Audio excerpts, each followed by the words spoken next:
Evet sevgili dostlar, toplumsal duyarlılığımızın merkezi sistemde insana koyuyoruz tabii ki ve insanın hayatlarını incelemek, izlemek, bakmak hepimizin dikkatini çekiyor ve insan olarak bizi farklı bir yöne getirebiliyor mu? Evet, getiriyor. Evet, şu anda da film sektöründe oynatılan Bergen'in hayatı.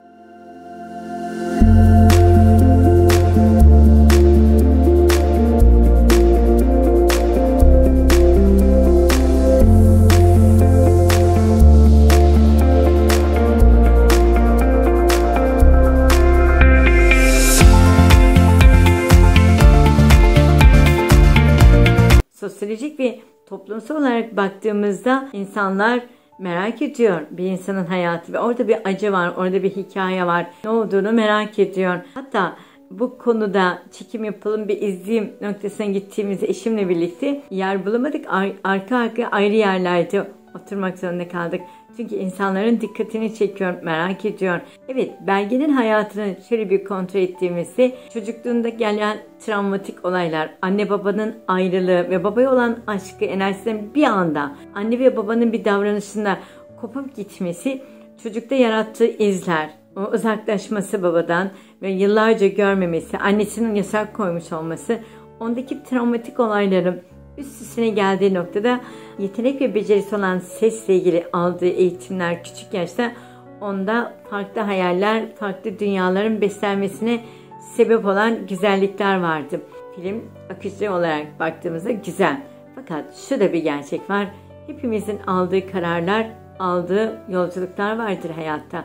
Evet, Bergen çok emekçi. Şarkı söylemeyi çok seviyor ve kendi dünyası bunu kendini ispatlamak istiyor ve konservatuvarı kazanıp gittiğinde ciddi anlamda başarısı ve kendi ses dizaynı kendini ispatlamaya başladığı noktalarda tam 17-18 yaşlarında duygusal aşkları, sevgisi ama bunun yanında babayı hiç görmemiş olması, babayla diyalog kuramaması, özleminin çok artması, annenin aktif bir şekilde basıncı, baskısı, onun üzerindeki etkileşimi gerçekten onu bayağı bir hırpalıyordu. Ve bir genç bir bayan olarak arkadaşların etkisi, okulun etkisiyle de dış dünyaya açılmak istiyordu. Kendini ispatlamak istiyordu. En doğal hakkıydı ona göre. Evet, böyle bir ortamda şarkı söylemeye başladığında çok da takdir görmüştü. Evet, bir aşkı vardı. Doğaldı. Çünkü yaşının gereği kaynayan bir duygu durumu vardı ve onunla ilgilenen, onu seven güzel bir dünyası. O dünyayı yukarı çeken aşkı.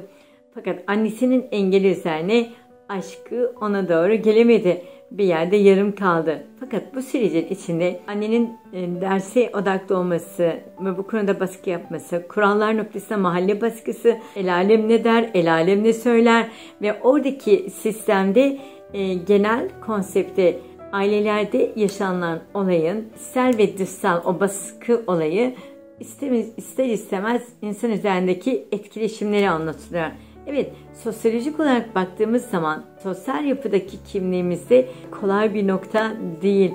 Çünkü toplumsal olarak şarkı söyleyen, sahneye çıkan bir insanın topluma baktığı değerler, yargılar çok farklı. Etiketlendirmeler de çok farklı.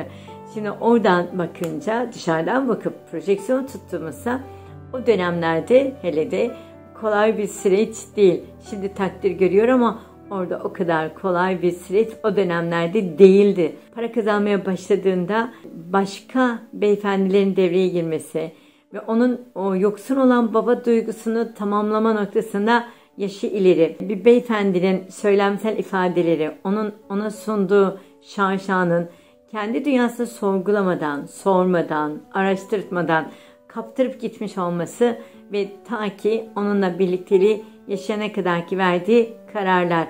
Sonuçta yaptırdığı nikah, evlilik hepsinin bir sahte olduğunu öğrendiğinde iş işten geçmişti.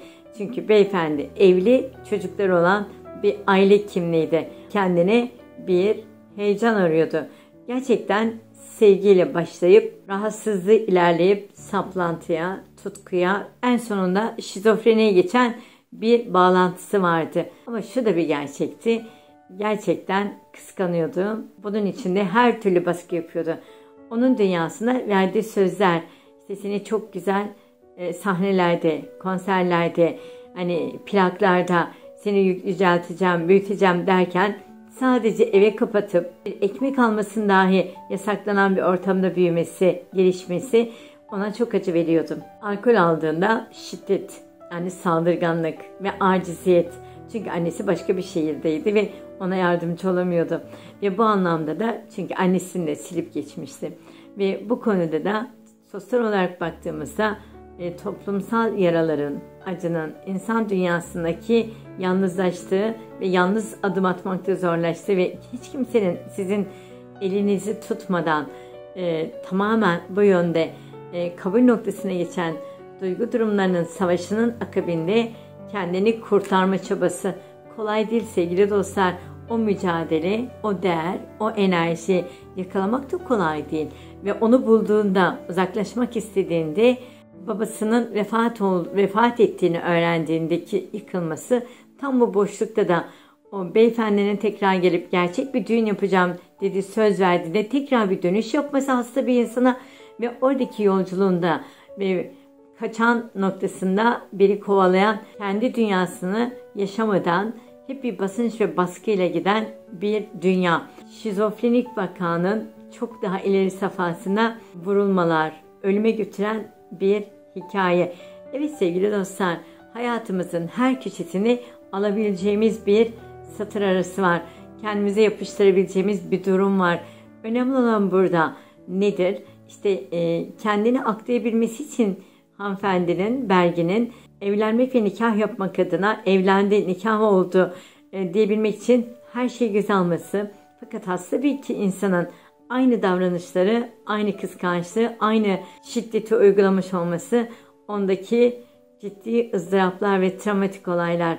Artı bir tarafta aşık olduğu mesleği, şarkı söylemesi, toplumun onu çok sevmiş olması ve oradan beslendiği duygu durumu ama peşinde gezen, takip eden bir adamın varlığı. Bir kadın için zor, bir kadın için ağır, bir kadın için gerçekten gözyaşı.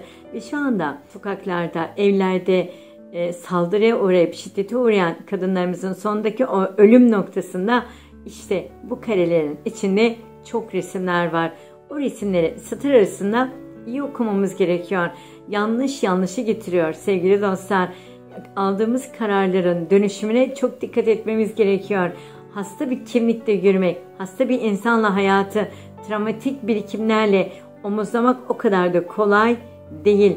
Hani ben birçok bayandan duydum. Çok korkuyorum Fatma Hanım. Bana saldıracak, beni öldürecek, saldıracak noktasında kendisi söylüyor. Ben seni öldüreceğim diyorum. Bak ona göre diyor. Ben şimdi ne yapabilirim dediğinde evet. İşte burada adalet, burada devlete ihtiyaç var. Sonuçta onlar bir kadın artı anne. Yani bu boyuttan görmek ve bu boyuttan algılayabilmek, kadınları korunması gerektiği ve kadınlara sahip çıkılması gerektiği satır arasında çok kıymetli bir nokta. Şunu da ben vurgulamak istiyorum. Bazı olayları çok iyi analiz etmek gerekiyor. Tek taraflı adam elini kolunu sallayıp da kadına vurmuyor. Kadının davranışı da onu o noktaya getirebiliyor. Sözleriyle, tarzıyla, davranışıyla kışkırtabiliyor. Her iki yönde de incelenmesi gereken sosyal bir vakaya dönüşebiliyor. Bu noktada biz sadece kadını baz alarak değil, erkeğin duruş ve tarzını, kadının duruş ve tarzını çok iyi yakalamak gerekiyor. Sadece vurdu, dövdü bölümünü alırsak ciddi anlamda yanlış kodlamalar olur. Neden, niçin, niye bu noktaya geldiğine kadar sorgulanması gerektiğini iyi bir şekilde düşünmemiz gerekiyor. Bergin'in hayatı, hepimizin hayat enerjisinin içine bir parantez açıp bize öğretileri, bilgeliği çok fazla. İşte benim önerim şu sevgili dostlar. Bir yanlış varsa bir yanlış bir daha olabilir.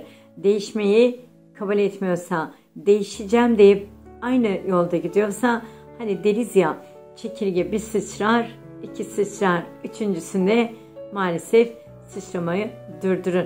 İşte bu noktada doğru düşünüp doğru karar vermemiz gerekiyor ve dışarıdan hayatımıza bakıp o projeksiyonu tutmamız gerekiyor. Allah rahmet eylesin.